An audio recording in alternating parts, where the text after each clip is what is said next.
Hi guys, I suddenly met Sharanya, who is a student from Atami International School. We met in Sri Lanka. We met a couple of times here in Belarus, and we meet up once again.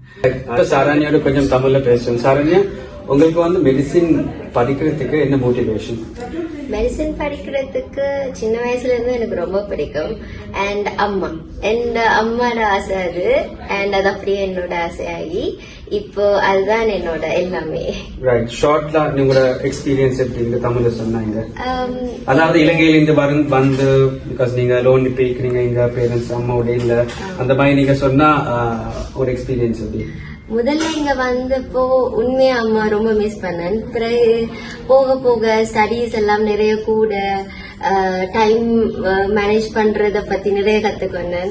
And இப்போ அம்மா miss பண்றது இருக்கு, ஆனால் அதை விட நிறைய responsibilities வந்துட்டு ஒரு இப்போ பேஷண்ட்ஸோட நிறைய நாங்க இன்டராக்ட் பண்றதுக்குள்ள அவங்க என்னென்ன கோ த்ரூ பண்றாங்க, மற்றது ஒரு டாக்டரா நாங்க எப்படி நாங்க நடந்து கொள்ளணும் எல்லாம் இப்ப தெரிஞ்சு கொள்றதுக்கு ஒரு நல்ல ஆப்பர்ச்சுனிட்டி இது.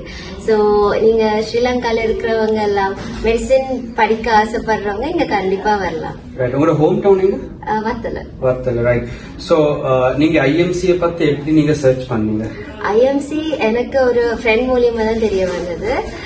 நான் போயிட்டு பேசினோடனே நான் சுமையாக்காக தான் போயிட்டு பேசினேன். I'll never forget her.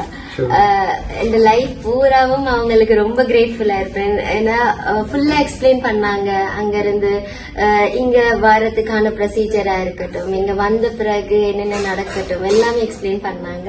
And இங்க வந்த பிறகு டாக்டர் தினேஷ் வந்து ஃபுல் சப்போர்ட்டா இருக்கிறார். இப்ப மட்டும் நான் வந்ததுல இருந்து இப்ப மட்டும் ஒரு டாக்டரா, ஒரு கைடரா, ஒரு ஒரு எப்ப கால் பண்ணினாலும் அவரோட ரெஸ்பான்ஸ் இருக்கும் கண்டிப்பா. Okay, so that was Sharanya, and keep following us. Thank you.